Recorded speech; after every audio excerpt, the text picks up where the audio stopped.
নমস্কার বন্ধুরা, village food process চ্যানেলে আপনাদের অনেক অনেক স্বাগত জানাই। আজকেও চলে এসেছি আপনাদের কাছে নতুন একটি রেসিপি নিয়ে। আজকে আপনাদেরকে শেয়ার করব পোয়া পিঠের রেসিপি। এই রেসিপিটা আপনারা বাড়িতে থাকা দুটো উপকরণ দিয়ে বানিয়ে নিতে পারবেন, আর হবে একদম বলের মতো গোল গোল। আর এই বলের মতো গোল গোল কীভাবে হবে তার জন্য আমি একটা সিক্রেট টিপস আপনাদেরকে শেখাবো আজকে। তাহলে চলুন বন্ধুরা, কিভাবে বানাচ্ছি সম্পূর্ণ ভিডিওটা আপনারা দেখতে থাকুন। সুজির পোয়া পিঠা বানানোর জন্য আমি নিয়ে নিচ্ছি প্রথমে 200 গ্রাম সুজি। একটা পাত্রে আমি ঢেলে নিচ্ছি। এবার নিয়ে নিচ্ছি আমি 150 গ্রাম মাপের ময়দা, স্বাদ মতো লবণ। এবার দিয়ে দিচ্ছি চিনি, 100 গ্রাম মতো চিনি। এবার দিয়ে দিচ্ছি কিছুটা পরিমাণে গুঁড়ো দুধ। এটা দিলে টেস্টটা দারুণ হবে, সেজন্য আমি দিচ্ছি।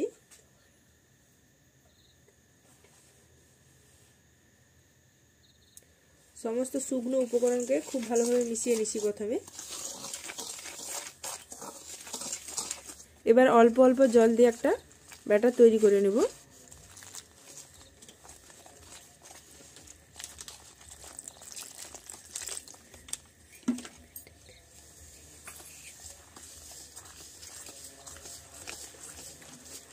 মিডিয়াম থিকনেসের একটা ব্যাটার তৈরি করে নিয়েছি। খুব বেশি পাতলাও নয়, খুব বেশি মোটাও নয়, এইরকম থিকনেসের ব্যাটারটা তৈরি করে নেবেন।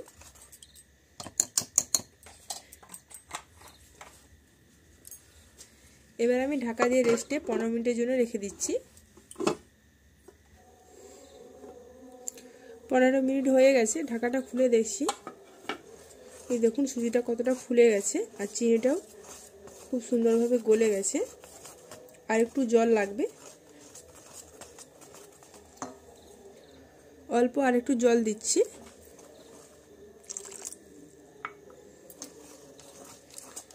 খুব বেশি পাতলা করব না, সুজিটা একটু ঘন হয়ে বসে গেছিল, সেজন্য আমি আর একটু জল দিলাম।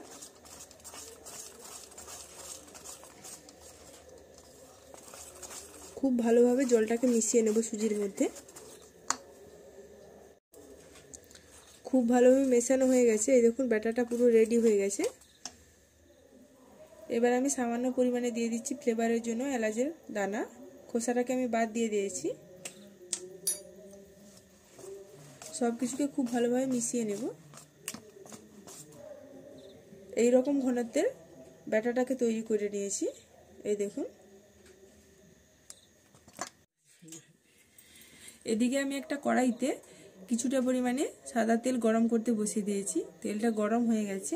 আমি এরকম একটা বাটি নিয়েছি। এবার আমি ওই গরম তেলের মধ্যে বাটিটাকে ডুবিয়ে দেব। বাটিটাকে খুব ভালোভাবে গরম করে নিতে হবে, তারপরে ব্যাটারটাকে দেব ওই বাটির উপরে।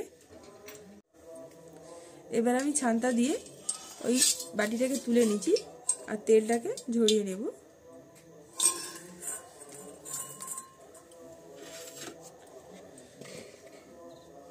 এবার আমি একটা চামচ দিয়ে ব্যাটারটাকে কিছুটা পরিমাণে দিয়ে দিচ্ছি। এই দেখুন 1 চামচ দিয়ে দিলাম। এবার আমি ধীরে ধীরে বাটিটাকে তেলের মধ্যে ডুবিয়ে দেব। এটাকে লো টু মিডিয়াম আঁচে রেখে ভাজতে হবে, যাতে পিঠেটা খুব ভালোভাবে হবে। এই দেখুন পিঠেটা ধীরে ধীরে ফুলে উঠছে, একটু সময় লাগবে ফুলতে। এই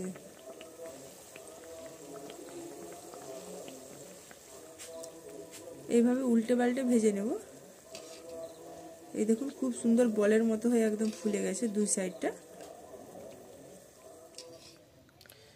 পিঠাটা ভাজা হয়ে গেছে, এবার আমি তুলে নিচ্ছি। তেলটাকে ঝরিয়ে নিতে হবে একটু। এই দেখুন একটা পিঠা তৈরি হয়ে গেল। এবার পরপর একইভাবে আমি পিঠেগুলোকে তৈরি করব।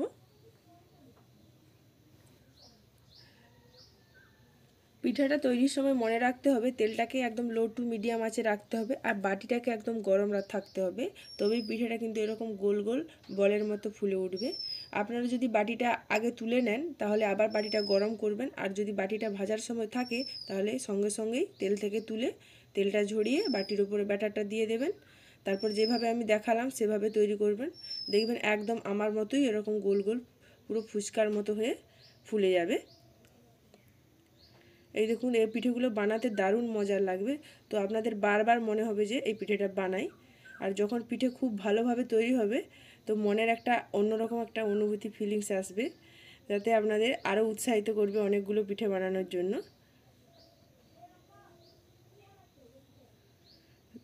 তো আপনারা তো দেখতেই পেলেন খুব সহজে এবং কম সময়ের মধ্যে এই পিঠেগুলো বানানো যায়। আর একদম পুরো গোল গোল বলের মতো ফুলবে। আমি এখানে একটু বড় সাইজের বাটি নিয়েছি, আপনারা চাইলে একটু ছোট বাটি নেওয়ার চেষ্টা করবেন, তাহলে আরও সুন্দর দেখাবে আর একই মাপের হবে। আমার কাছে সেরকম ছোট বাটি নেই, তো এরকম বাটি ছিল, আমি সেটাকে কাজে লাগিয়ে দিয়েছি। এইভাবে সব পোয়া পিঠাগুলোকে ভেজে নিচ্ছি, আর এটা খেতে দারুণ সুন্দর লাগবে। এই দেখুন একদম পুরো বলের মতো ফুলে গেছে। যখন বলের মতো ফুলে উঠবে মনে একটা অন্যরকম ফিলিংস তৈরি হবে। তো আপনারা যখন বানাবেন নিজে হাতে তখন বুঝতে পারবেন।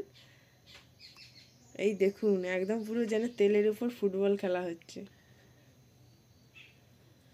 এবং কত কম সময়ের মধ্যে কতগুলো পিঠে ভাজা হয়ে গেল। আরও কিছুটা ব্যাটার আছে, আমি একইভাবে ভেজে নেব। এই দেখুন সব পিঠেগুলো আমার ভাজা হয়ে গেছে, কতগুলো পিঠে হয়েছে। তো এখান থেকে আমাদের অনেকগুলো খাওয়াও হয়ে গেছে। তো আপনাদের সবগুলো দেখাতে পারলাম না, যতগুলো বেঁচে আছে ততগুলোই দেখালাম।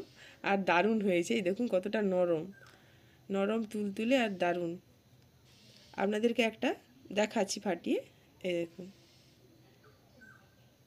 একদম গরম অবস্থায়, দেখুন কোনো রকম কোনো গুডলি ভাব নেই। তো সেই জন্যই দোখলা হয়ে ফুলেছে। তো দারুণ লাগলো এই পিঠেটা খেয়ে আমাদের। তো আপনারাও একবার হলে বাড়িতে ট্রাই করবেন শীতের সময়, তো দারুণ লাগবে। তো আজকের আমার এই পিঠার রেসিপিটি আপনাদের কেমন লাগলো তা আপনারা অবশ্যই কমেন্টে জানাবেন। আর যদি ভালো লেগে থাকে তাহলে অবশ্যই আমার চ্যানেলটিকে লাইক, শেয়ার ও সাবস্ক্রাইব করে পাশে থাকবেন। আজকের মতো ভিডিওটি আমি এখানেই শেষ করছি। ফিরে আসছি নতুন একটি রেসিপি নিয়ে। আপনারা সবাই ভালো থাকবেন, সুস্থ থাকবেন, সাবধানে থাকবেন। ধন্যবাদ।